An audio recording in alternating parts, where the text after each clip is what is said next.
Hello, hello, hello. Welcome, welcome, welcome. Good morning, good afternoon, good evening, wherever you may be. Welcome back to my channel, my Loverlies. If you've never been here before, thank you so much for clicking on my video. I do so hope you will like and subscribe before you leave. Become part of the Mama family. Mama's got your back, at least where makeup's concerned, and definitely when that makeup is cheap. I love drugstore makeup. I love affordable makeup. I love makeup that's on sale. Baby, I love it all. I love color, I love neutrals, and I especially love a really, really good love story. And that's what we're going to be talking about today. Today is True Love Tuesday, one of my absolute favorite videos to film during the week. Our subjects today are Spencer Tracy and Katharine Hepburn. And just, well, I know that I've talked about or spoken about Katharine before, and she is just one of my absolute favorites. She had so much spunk. She was just so strong and able and just so sassy, and in a time where women were really meek and just very, very different, very just kind of like giggly and almost empty-headed. She was smart, and she could out talk anyone. She could stand up to just about any man. She was just a true role model, I think. She just went for it. She was strong. She spoke her mind. She was just such a wonderful person. And in truth, both on screen and in real life, she really was just a very remarkable woman. We're going to talk about her love story with Spencer Tracy, and she's going to be a really, really good one. We're also going to be doing this eye today. Guys, I picked something so super simple this week because I struggle so hard trying to sit here and actually do my makeup because I just get so into the actual story, and I really just kind of want to sit here and talk to you guys. So I picked just the super like most simple thing I possibly could. We're going to be using a Violet Voss palette today. I got this off of BoxyCharm. Paid $7 for this palette, which I think it's worth all day, every day. This is the Violet Voss Essentials 2 palette. So pretty. So this is what the outside of the packaging looks like. I think this is really, really gorgeous. I love the kind of gradient on the front. I think it's so pretty. I even really love the font. You open it up, and this is what the color story looks like.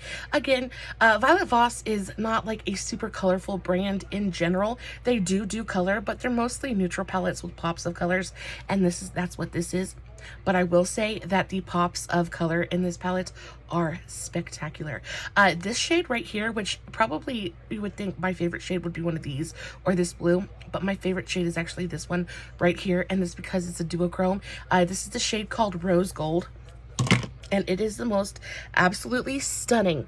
I hope that my camera is going to pick up the shift, but it is the most beautiful, like gold to purpley pink kind of shifting shade. It's got a little bit of glitter reflect in there as well, but it is truly spectacular. So I'm using that as my highlight today. And then I'm also using these two purple shades as well, and these are really spectacular as well. This one is a little bit of like a duochrome kind of shifty shade as well. It's got pink, but then it has like a little bit of a shift of like a darker magenta purple shade to it. It's quite spectacular. So we're going to do this super simple halo eye. So I'm just going to put some darker shadows on the outer corner and then build inward with some lighter, more sparkly shades. It's really pretty, super easy to do. Gives you a really beautiful effect on the eye. We're all about that here. High impact, low effort. I got you. So we're going to do that. I'm also going to be using just a little bit of this Laura Mercier single. This is just in the shade Noir. If I can get this bad boy open. So that's what it looks like, just a black shadow. I really like having just a black single up here on my desk for looks like this, where I just need a little bit of a black eyeshadow just to deepen up the outer corners, and I don't have to pull out like some big giant palette to find a black. I just have one sitting right up here. It definitely doesn't have to be this one, but I found this one at Burke's for like $2, so I definitely had to pick it up. Plus the packaging is kind of fantastic. So I really just like this one, and it's a really nice black eyeshadow. Not patchy or anything like that. So I'm gonna stop talking about the makeup anyway, and I'm gonna start talking about the love story. Now, of course, because you guys know I'm so bad with names and stuff like that, I have my little pad sitting right here next to me. So if I'm over here, if I look over here, that's what I'm looking at. I'm looking at my reference sheet. And let's just get right into it. I'm gonna put my hair back just a little bit. I took a shower today, which was so nice. I don't have, like, y'all, I know you feel me. I know you feel me when I say there just are not enough hours in the day. But I was able to get up early this morning. I took a shower. I cleaned my house. I washed my dishes. I cooked my husband dinner. We had French toast and bacon for dinner. Does anybody else love breakfast for dinner as much as we do? Oh, I swear, it's like one of our favorite things. Breakfast for dinner is just, oh, it's like it's so yummy. And not only is it like yummy, but it's so easy to prepare. Like breakfast, I feel like, is one of the easiest meals to cook. Oh, and French toast is just like a pan. Just, oh, okay. It was delicious. So I'm a very happy camper right now. Make sure that you have something to drink, because this is probably going to be a little bit longer of a video. I have myself a very big glass of Southern sweet tea. Oh, so good. So yummy. Make sure you have a cup of sweet tea, a cup of coffee. Make sure you have a snack if you so desire. And let's get right into the love story. So our story starts in 1942 on the set of Woman of the Year. Now, a lot of times with these movies that I reference, I've seen the movie before. Unfortunately, I have not seen Woman of the Year, so I really don't have much to say about the movie. If I could find it anywhere online, I definitely would have watched it before I filmed this video. But c'est la vie. I couldn't find it. So Woman of the Year is where our story begins. We are in the year 1942. Kat at the age of 34 and Spencer at the age of 41. 34 and 41. So Kat is 34, Spencer's 41. Not too big of an age difference there. 34, so 35, so that's 6 or 7 years. I think that's a really, really good age difference between man and woman. My husband's 5 years older than me. I really think that you need a man that's just a little bit older, so that way you're, on track mentally together. I feel like it takes men just a little bit longer to mature than it does for a woman. To start off my eye, I'm just going to take my BH brush. This is the BH smudge brush, but all it is just a small fluffy blender. And I'm going to go into the shade Chocolate Brown. So this one right here. And we're just going to go to town. I'm going to go to town on each, on the corners of my eye and start building in towards the center. So we're on the set of Woman of the Year, and Spencer and Catherine meet for the first time, and they instantly hate each other. Did not like each other at all whatsoever. And that is because they couldn't have been more different if the Lord had made it so, had like commanded it to be so. So you have Catherine, who is a very loud, very aggressive. She's an aggressive woman. Before women were allowed to be aggressive, she was an aggressive woman. And not aggressive in a kind of way, but aggressive in she knew what she want. She asked for what she want. She worked towards what she wants. She just wasn't shy. She wasn't a quiet woman. Very loud, very outspoken, very just very assured. She's very assured in herself and who she was as a person and who she was as an actress. And she had been divorced. She had already played the game. She was like, no, I don't want any of that no more.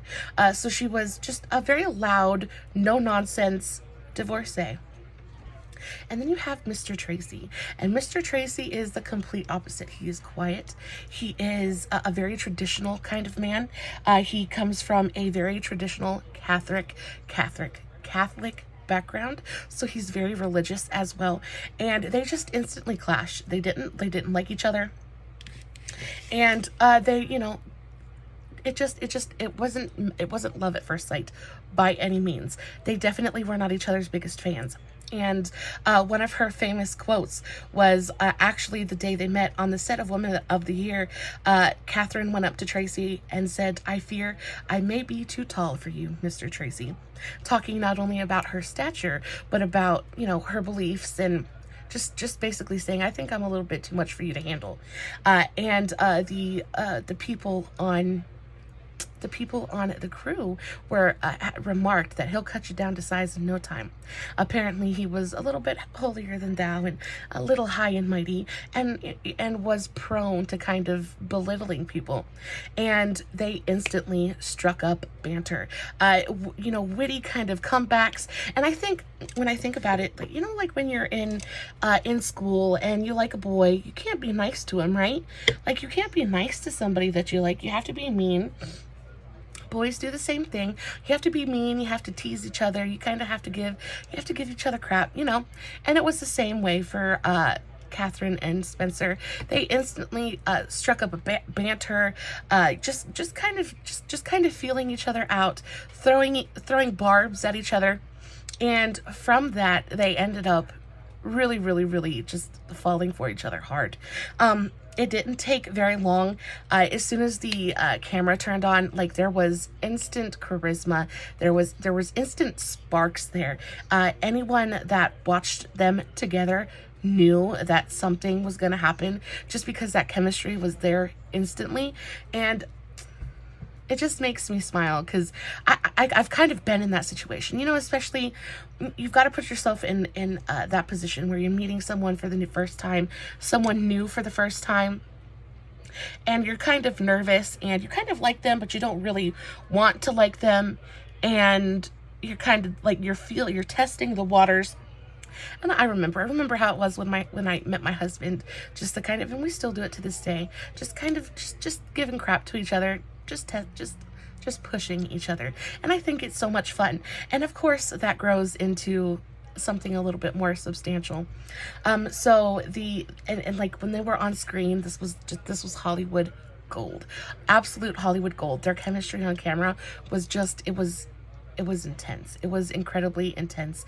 And this is actually what went on to have them star in 8 more films together. So in total, they starred in 9 films together, which is a lot. I mean, it's a lot of movies to star in together. And at this time, Spencer, he is a good Catholic boy, raised in a traditional Catholic home. So he is married. He's done all the right things. He's done all the things that he's supposed to do. So at this point, he's married, and he firmly believes in his religion. And if you guys know anything about Catholicism, divorce is not an option. When you are a Catholic, the day you get married is the day that you get married. Like, there is no divorce. There is no let's try this again. You get married and you die married to the same person for forever, right? So unfortunately, this man has already made his choice. He has already made his choice. He has committed his life to this woman, and her name was Louise. So his wife's name was Louise Tracy, and this is who he's married to. And unfortunately for Catherine, this was never going to change. Like, he would die still married to Louise. So let's go on. So everybody, I got tongue-tied for a second, so let's start that over. They had really great chemistry on camera, and Catherine would say that on screen, Spencer and I are the perfect American couple. But there was a very, very different story off screen. They were drawn to each other, but Spencer was married. She was divorced. She'd already been there. She didn't want anything. She didn't want anything to do with marriage. She never really wanted to get married again. But when she was asked in an interview years later, she said that she was fine. She was fine being on the back burner. She was fine letting Spencer have his wife and letting him, she didn't want to belong to anyone like that again. And she was fine with nobody belonging to her like that. So she was 100% okay with him being married. And from what I can gather, there really wasn't a ton of love lost, or there wasn't a ton of, there wasn't a lot holding him to his wife Louise in the first place. Just doesn't seem like there was a lot of love left there. And he spent many, many years living apart from her. We're going to get more into that in just a minute. When Catherine was asked how she felt about being, the mistress, or being the other woman, and why she was okay with that, her quote was, "It was a unique feeling I had for him. I would have done anything for him." Their affair lasted almost 30 years, so obviously they were doing something right. Most marriages don't even last that long, right? Like, can you imagine? 30 years is a long time. That's a lifetime with somebody, right? So obviously they were doing something right. Whether they got married or not, obviously there was something there holding them to each other, or else their affair wouldn't have spanned 3 decades. And then this entire time, they kept it a complete secret. So his wife didn't know, the press didn't know, the public didn't know. Nobody knew that they were together. Everybody speculated, just because, again, they starred in so many films together and they had such great chemistry on screen. Everybody speculated, but nobody ever knew for sure that they were actually having an affair. And they did this with really, really careful planning. They would take times where they wouldn't see each other for long stretches of time, and they actually had a lot of help from the studios. The studios helped them, figure out time to be together and help keep their secrets. Because again, too, you got to remember that contracts back then, 9 times out of 10 had a morality clause, and in that morality clause, it said that they couldn't be caught like committing adultery.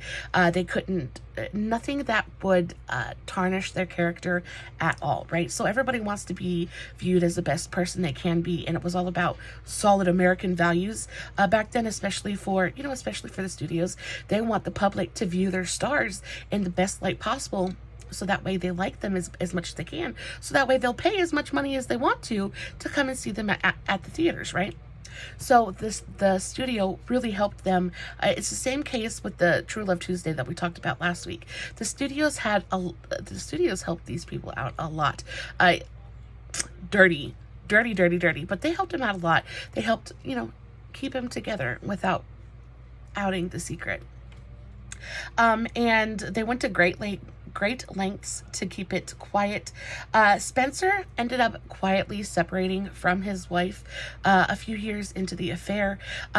He kind of separated from her. He ended up reconciling with her. They never got a divorce, like I said. He ended up quietly reconciling with her, but he ended up living apart from her for decades. When they separated initially, everything was fine. They got back together. The relationship was amicable, but he never moved back in with his wife. So he had children with Louise, but she was like a complete separate kind of part of his life, and a part of his life he really didn't have very much to do with. I'm not sure how much attention or how much time he spent with his children, but I do know that he spent almost no time at all with his wife. I don't feel like he liked his wife very much. And from what I read about her, she was nothing like Catherine at all whatsoever. She seemed to be a typical woman of the time. She seemed to be a very quiet, very docile kind of homemaker. And though there's absolutely nothing wrong with that at all whatsoever, I don't think that's what Tracy was super into. So he ended up separating from his wife, and he lived apart from her for decades. And that was not only to protect her from the affair, but also so that she couldn't, get jealous or, out his affair with Catherine and ruin their careers, right? So he would rather be away from her and not really have much to do with her than for her to realize that he was having an affair, and it could ruin things for both him and Catherine. But people who worked with them couldn't miss the love between them. They were actually friends with Lauren Bacall and Humphrey Bogart. So they're who we talked about last week. They were actually couple friends with them, and Lauren was quoted saying once that Kat was blindingly in love with Tracy. Could you imagine being blindingly in love with anyone? I mean, I'm blindingly in love with my husband, and I think the blindingness goes, like the bright, shining quality fades. It doesn't go away. It fades with time and is replaced by something softer and more warm. But like in the beginning stages of love, it's so fun, right? And it's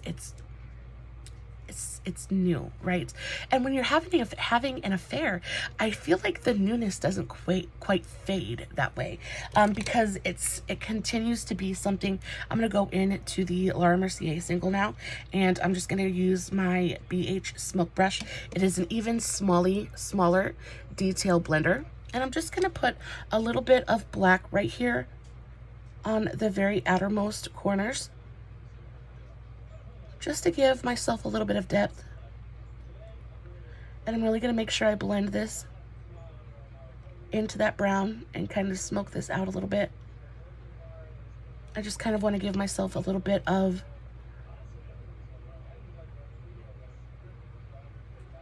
depth on the outer corner.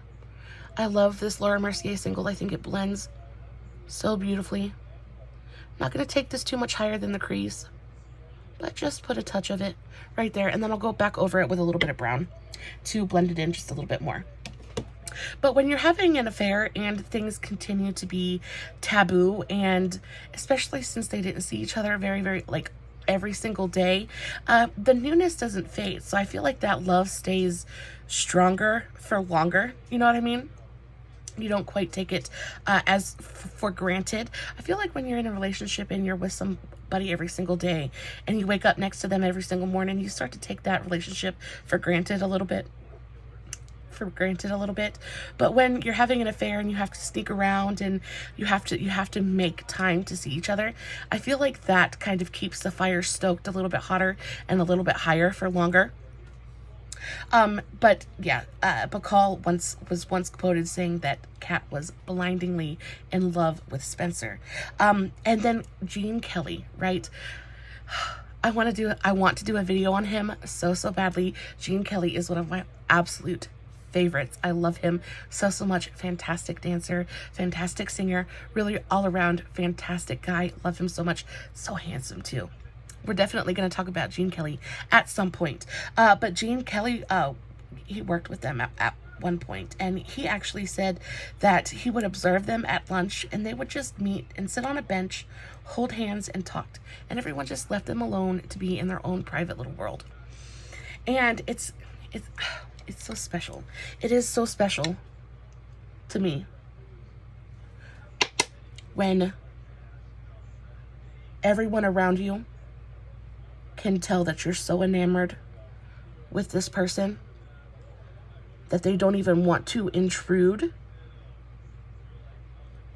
because you look so at home and so blissful in your own little world. So they truly were genuinely in love with each other. But that's not to say that their relationship didn't have issues, because it certainly did. They both, not so much Catherine, but Spencer actually had quite a few demons of his own. He was very much an alcoholic, and I feel like it kind of goes for a lot of men around that time period, and not even just men, but people in general. I feel like alcoholism was like a big thing back then, still is to this day, but even back then, I feel like it was just, that's what people did, that people drank, right? So Spencer really struggled with alcoholism his entire life, and he would get to a point where he would drink so much he would completely black out, and he would get violent, and he took a lot of time. He ended up having to go into rehab once or twice, and he actually had to occasionally take a step away from Catherine and focus on himself. He would kind of lock himself away from everyone and just really focus on himself and try to get himself back to a point where he could at least function like as a human being. And so that again is, not ideal, but it wasn't perfect. Their love story wasn't perfect at all whatsoever. He very often would take months at a time and go dry up somewhere. He would rent a house, and he would just go dry up somewhere he would come back and he would be better, but eventually, inevitably, he would always fall back into the same cycle of, alcohol abuse and the drunken nights and the fighting. And it actually got to a point one night where he was so drunk that he was passed out on the couch, and Catherine actually went over to him and was trying to pick him up and put him to bed, and he actually ended up backhanding her. He backhanded her so hard that she like flew across the room. And she said in a quote later, much later in life, that he backhanded her across the face, and she said he was so drunk she didn't think he knew what he had done, and doubted that he would even remember doing it the next day. Kat was asked if she ever considered leaving because of the alcohol abuse and because he was married, and she said, I'm reading you direct quotes, and she said, what would have been the point? I mean, I loved him and I wanted to be with him. If I would have left him, we both would have been miserable, and who would that have benefited? And it's true. I mean, it is so true. And I think that's especially when somebody's struggling with I want to say with like drugs, but it's not drugs, it's alcohol. But it's the same thing, addiction in general. When someone's struggling with addiction, I think that's why it's so difficult to walk away, because the moments where they're clear-headed and the moments where they're sober and there and present are so beautiful and so wonderful. It's really, really difficult for them to outweigh the bad parts where they're messy and drunk or passed out on the couch. But he was able to continue to battle his alcoholism, and though he never really truly bested it, over the years he did get much better. And there was only the one time, only the one account that he ever struck her and laid his hands on her, and even then he was so drunk she knew he didn't mean it and it wasn't done intentionally, but he was told of it later on, and I think that is one of the things that really helped him to kind of keep his drinking under control. But both so she stayed, but they often spent, like I said, long stretches of times apart, both due to filming and his wife, and she would go off and do her own thing. And I think breaks are super important, even in marriage and things like that. I'm not talking about days on end, but I'm talking about maybe for them it was days on end because they could do that. But even in like a marriage, I feel like taking time for yourself is so important as well. Taking time to do something you enjoy doing, taking time to just walk away for a second and enjoy yourself being alone. I think that's so important, and I think that is another one of the reasons that they lasted as long as they did, because they were able to both kind of walk away for a minute and take a step back. I'm going into Blue Violet now, and I'm just taking this flat packing brush. I actually picked this up at Dollar Tree the other day. If you guys haven't watched my Dollar Tree haul, definitely should watch that. It's coming soon. But I got this from Dollar Tree and it's absolutely fantastic. Love it so much. I think I got 4 or 5 brushes in a pack for $5 for $1, and they're just these really cute little flat packing brushes, but they actually work perfectly to pack the shimmer onto my lid. But I think being able to step back and take a little bit of time for yourself is so important, and I think that's why they lasted as long as they did, because they were able to do that. And they stayed together, and they stayed in a relationship for, like I said, almost 30 years, 27 years to be exact, so almost 3 decades. And they loved each other. They really, really did just love each other. They actually were together until the day that Spencer died. I'm going to read this to you so I do not get this wrong. But he actually died in 1967. Their love affair was cut short in 1967 when Spencer died of a heart attack. He had almost died in 1965, so 2 years previously, from heart disease. And he was able to survive by a miracle. Now, when I was researching, it didn't really say what the miracle was, what stopped him from dying, but it just said a miracle. So we're just going to go with that. So he actually was saved from death by a miracle, but never fully recovered. He never fully recovered from the heart disease, and he was actually pretty ill until he died. And he spent the last 2 years of his life living with Kat. He actually lived with Catherine. He spent the 2 years living in a cottage with Catherine. They lived a very, very quiet life, away from Hollywood, away from away from everyone, away from the press. They just kind of went off and lived their own life very, very quietly until the morning of May. I think it was May. Let's see. Until the morning of June 10th, 1967. He woke up early in the morning and went to the kitchen to make himself a cup of tea. And in Kat's own words, she said, I was just about to give the door a push to open it when there was the sound of a cup smashing to the floor and then a loud thump of a body falling to the floor. And unfortunately, Spencer had died of a heart attack at the age 67. So they still had a really, really beautiful, long life together. Many, many memories. They never had any children together. His only children were survived. The only children that survived him were with his wife, Louise. And Kat said he looked to be so happy to be done with living, which for all his accomplishments had been a frightful burden for him. He never really was a truly happy man. And I think part of this was definitely because he could never really truly be himself. His religion governed quite a bit of how he lived his life. And I'm a pretty religious person as well. I believe in the Lord, and I believe the Lord believes in me, and I try my best to be the best version of myself that I can be for him. But with Catholicism, it is such a rigid, and I have so much respect for that religion, but Catholicism is such a rigid religion that it's really difficult. He had to stay married to her. I had to stay married to Louise, and I'm sure that he didn't love her. If he had loved Louise, he definitely wouldn't have been with Catherine the way that he was. So I just feel bad for him. I feel bad that he never really got to truly enjoy his life. He never really truly got to enjoy his life with Catherine. And though he enjoyed it, he never truly just got to be himself. So when I read that quote, that he looked to be just so happy to be done with life, it made me so sad. It made me so sad for him. It made me so sad for her.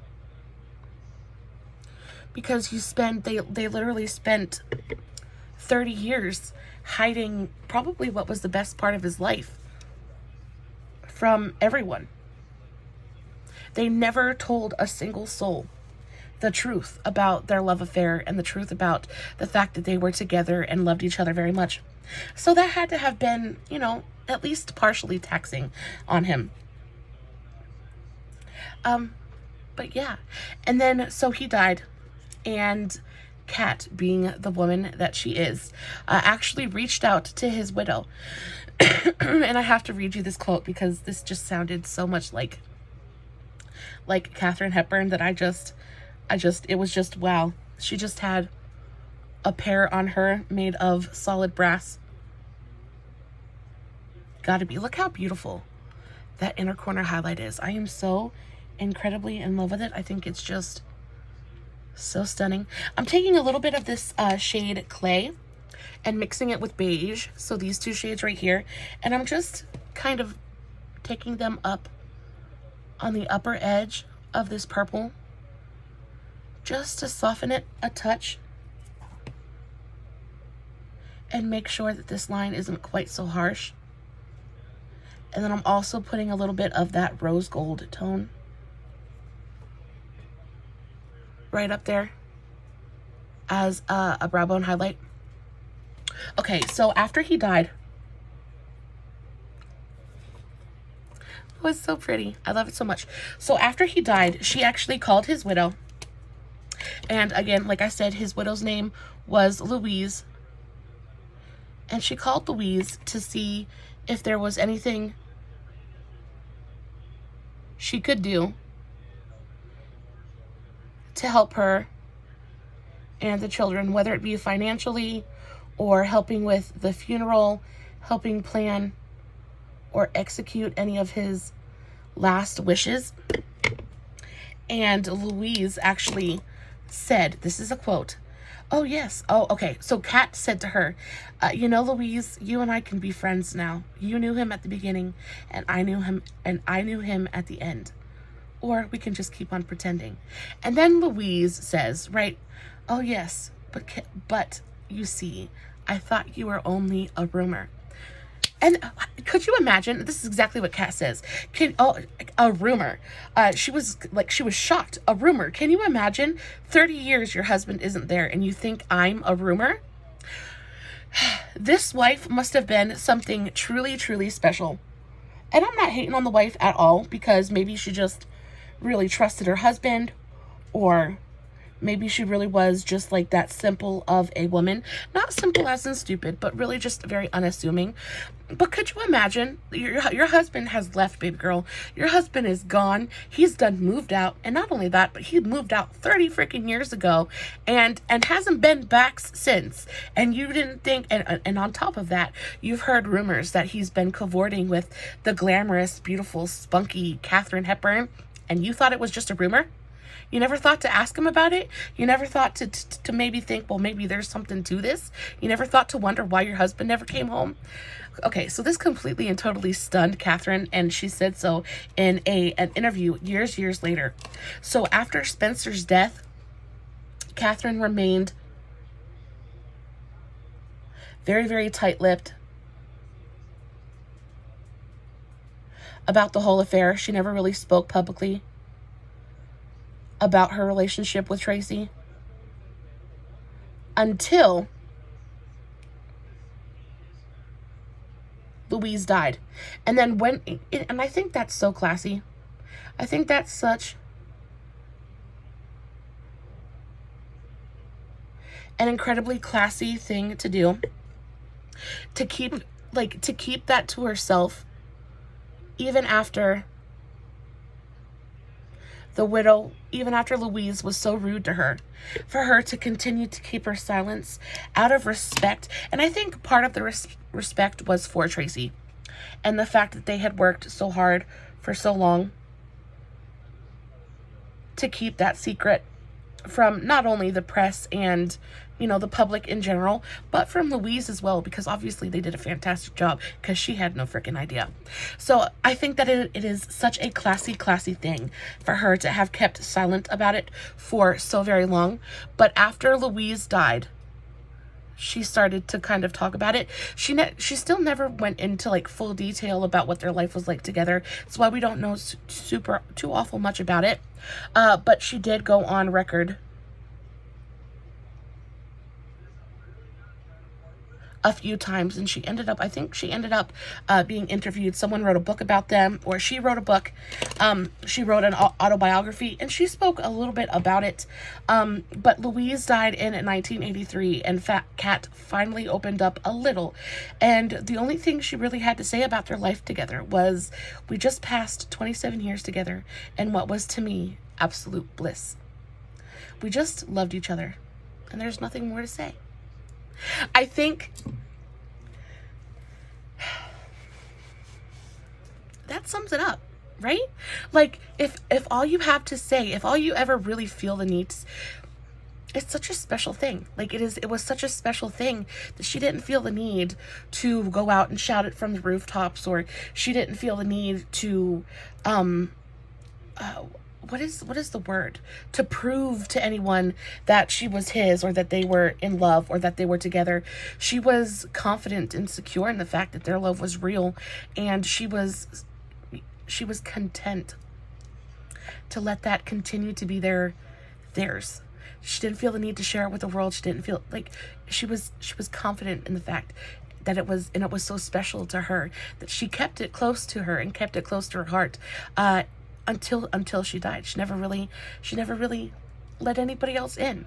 And it really was, it kind of makes me feel like it really was just them two against everyone else. You know, they were just, it was theirs, and she was content to let it stay theirs until she died. And I think that it is such a beautiful, beautiful love story. One of my absolute favorites, probably one of my favorites I've told so far.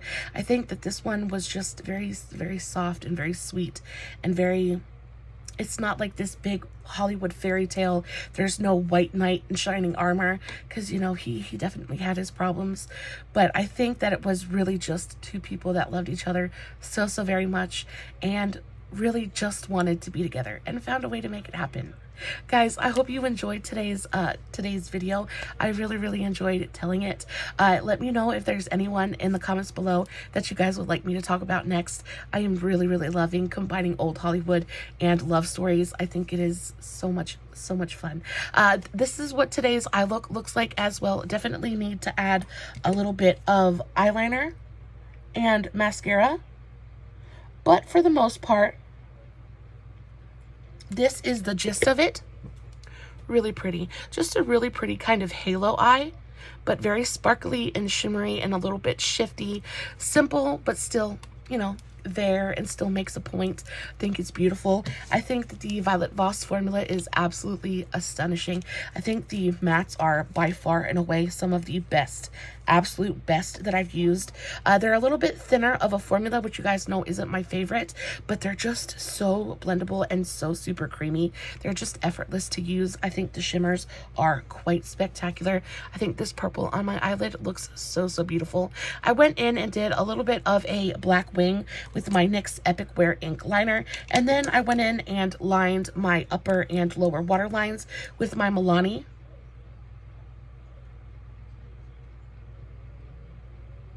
This is my Milani Stay Put liner, just in the shade After Dark. And then for the lower lash line, I'm going to take this e.l.f. smudge brush, and I'm going to go into the shade Clay right here. Could you imagine having a contour in that color, or even this one? I think it'd be perfect. Look like a true shadow on the face. I think this would be a perfect contour color. But I'm just going to use this on the lower lash line just to kind of contour and define my lower lash line a little bit, just to kind of smoke it out as well, make everything look nice and cohesive. I don't want to put too much color on my lower lash line either. I really want to keep everything up on the upper lid. I want it to look very neat and very clean. Let's try to put a little bit of that purple shimmer on the lower lash line. Let's go into that darker shimmer. This is called Blue Violet. It's a shimmer shade, which is why I kind of didn't want to put it on the lower lash line, but let's just put a tiny bit of this right here on the outermost portion of the lower lash line, just maybe on the outer third, and kind of fade it in halfway through the eye, just to tie in a little bit of that purple, not too much of it, but just a little touch. And then, of course, add a little bit of mascara.